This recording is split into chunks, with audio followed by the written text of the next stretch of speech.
अत्याचारी बहू पार्ट 2। पिछले पार्ट में हमने देखा दीपक पढ़ाई करने के लिए विदेश चला जाता है, लेकिन कई महीने बीत जाने के बाद भी वो कोई फोन नहीं करता। इधर रानी रामलाल और अनीता से घर के काम करवाने लगती है। एक दिन जब रामलाल को चोट लग जाती है तो उसका इलाज करवाने के बजाय अजय अपने माता पिता को धक्के मारकर घर से निकाल देता है। ऐसा लग रहा था कि रामलाल बस कुछ ही पलों का मेहमान हो और उसकी पत्नी अनीता केवल उसे मरते हुए देख रही थी, लेकिन वो कुछ नहीं कर पाती। तो चलिए देखते हैं अब क्या हुआ होगा।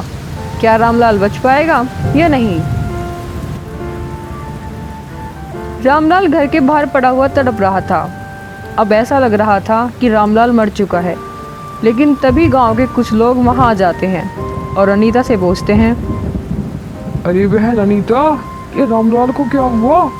इनके सर से खून क्यों निकल रहा है? इतना सुनकर बस अनीता रोने लगती है और रोते हुए बोलती है, बस क्या बताऊं भाई, पता नहीं भगवान हमसे कौन से जन्म का बदला ले रहा है। एक बेटा तो विदेश जाकर अपने माँ बाप को भूल गया और दूसरा शादी होने के बाद भूल गया। अब तुम ही बताओ भाई, हम कहाँ जाए? अब इस उम्र में हम क्या करें? देखो भाई, इनके सर पर कितनी चोट लगी है। अब पता नहीं ये बचेंगे भी या नहीं। इतना सुनते ही गांव के लोग एम्बुलेंस को फ़ोन कर देते हैं और कुछ ही देर में वहां एम्बुलेंस भी आ जाती है। रामलाल को हॉस्पिटल ले जाया जाता है। हॉस्पिटल में इलाज के बाद डॉक्टर उनसे बोलता है, बस बहन जी, अगर आप थोड़ी और देर कर देती ना तो शायद हम इनको नहीं बचा पाते। और हाँ, अब आगे से ध्यान रखिएगा, याद रहे ये कम से कम 1 साल तक आराम करे, इनसे कोई काम ना कराइएगा।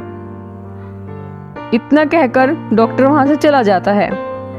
कुछ देर के बाद नर्स वहां आती है और फीस जमा करने के लिए बोलती है, जो कि 50,000 रुपए थी। लेकिन अनीता के पास 50,000 तो क्या 50 रुपए भी नहीं थे। लेकिन गांव के सभी लोग मिलकर आपस में कुछ पैसे इकट्ठे कर डॉक्टर को फीस दे देते हैं। इसके बाद अनीता और रामलाल हॉस्पिटल से वापस आ जाते हैं, लेकिन अब उनके पास रहने के लिए कोई ठिकाना नहीं था, इसलिए उन्हें मजबूरी में एक वृद्ध आश्रम में जाना पड़ा। वो दोनों वहां रहने लगे। ऐसे ही कुछ महीने बीत जाते हैं। ना ही अजय उनसे मिलने आता है और ना ही दीपक का कोई अता पता था। लेकिन एक दिन दीपक विदेश से लौट आता है और अपने घर आ जाता है। अरे भैया, माँ पापा कहाँ है? कहीं दिखाई नहीं दे रहे। और ये लड़की कौन है? पहले कभी नहीं देखा इनको। कोई पड़ोसी है क्या? दीपक की बात सुनकर अजय घबरा जाता है, क्योंकि अपने माता पिता को तो उसने घर से निकाल दिया था, लेकिन ये घर दीपक के नाम भी था, इसलिए वो इसे नहीं निकाल सकता था, ना ही सच्चाई बता सकता था। इसलिए वो बात को घुमाने की कोशिश करने लगता है और बोलता है, अरे ये तुम्हारी भाभी है। अभी कुछ महीने पहले मैंने शादी की है। अरे भाई, मैं तुम्हें बता नहीं पाया। लेकिन दीपक, तुम एक बात बताओ, तुमने इतनी देर से फोन क्यों नहीं किया? अरे भैया, मेरा फोन वहां ज्यादा ही हो गया, इसलिए मैं फोन नहीं कर पाया। लेकिन भैया, माँ कहाँ है? मुझे इन्हें खुशखबरी देनी है। माँ पापा को घूमने ले गए हैं। वो बहुत दिन हो गए थे ना घर पर रहते रहते, तो इसलिए मैंने कुछ दिनों के लिए घूमने के लिए भेज दिया। अपने भाई की बात सुनकर दीपक को शक तो होता है, लेकिन उसे उम्मीद नहीं थी कि अजय अपनी माँ बाप को घर से निकाल देगा। अगले दिन दीपक एक नौकरी का इंटरव्यू देने जाता है और उसे नौकरी भी मिल जाती है।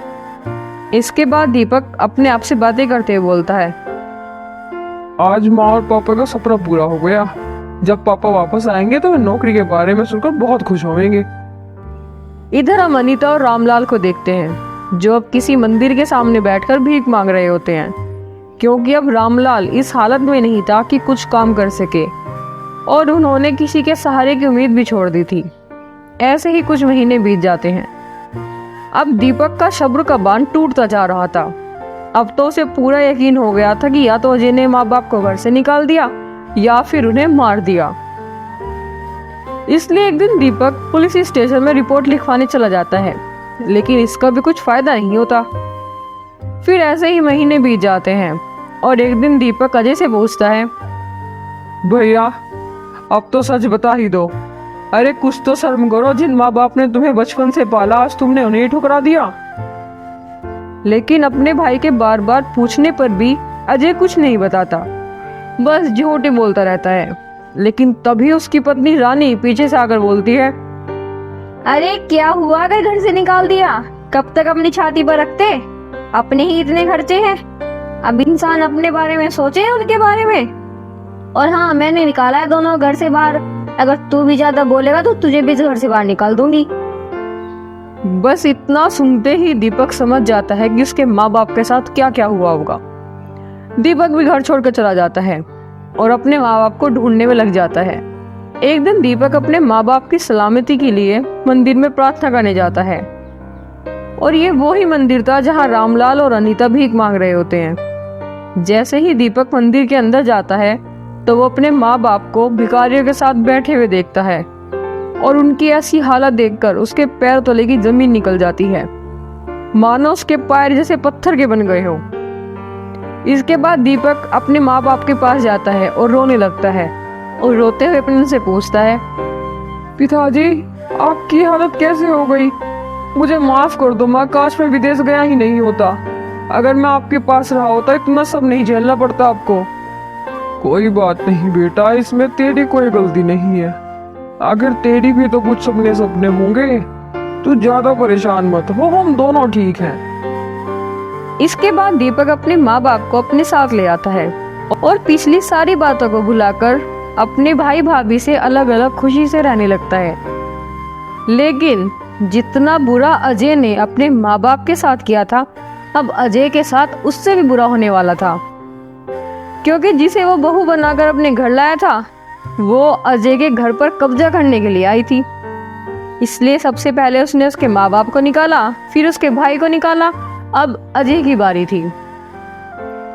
एक दिन सुबह सुबह रानी अजय से बोलती है, ए अजय के बच्चे, क्या खुले सांड की तरह बस घर में पड़ा रहता है? कोई काम धाम कर लिया कर, या बस मुफ्त का खाना ही खाना है? अपनी पत्नी की बातों को सुनकर अजय को गुस्सा आ जाता है और वो गुस्से में बोलता है, मुझसे कैसे बात कर रही हो? तुम्हें तमीज नहीं है? अपने पति से कैसे बात की जाती है?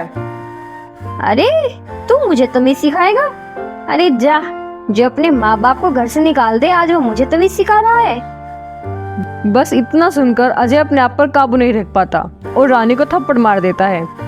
लेकिन अजय ने ये थप्पड़ नहीं मारा था, बल्कि ये सब तो रानी की एक चाल थी जिसे वो अजय के खिलाफ इस्तेमाल कर सके।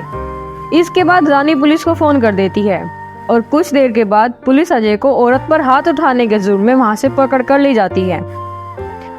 अब अजय भी समझ चुका था कि ये रानी की सिर्फ चाल थी। सबसे पहले उसने उसके घर वालों को बाहर निकाला, फिर उसके भाई को निकाला और अब उसे भी पुलिस को पकड़वा दिया। लेकिन अब बहुत देर हो चुकी थी। अब आगे क्या होगा? क्या दीपक अपने भाई की मदद करेगा, या जैसा उसने अपने माँ बाप के साथ किया दीपक उस चीज का बदला समझकर अजय को जेल में ही छोड़ देगा? आपको क्या लगता है, क्या दीपक को अपने भाई की मदद करनी चाहिए या नहीं? कमेंट करके जरूर बताइएगा। हमारी कहानी का दूसरा पार्ट यहीं पर खत्म हो जाता है। अगले पार्ट में देखेंगे कि आगे क्या हुआ होगा। अगर आपको हमारी कहानी अच्छी लगी हो तो हमारी वीडियो को लाइक करें और ऐसी ही मज़ेदार कहानी देखने के लिए हमारे चैनल को सब्सक्राइब करें।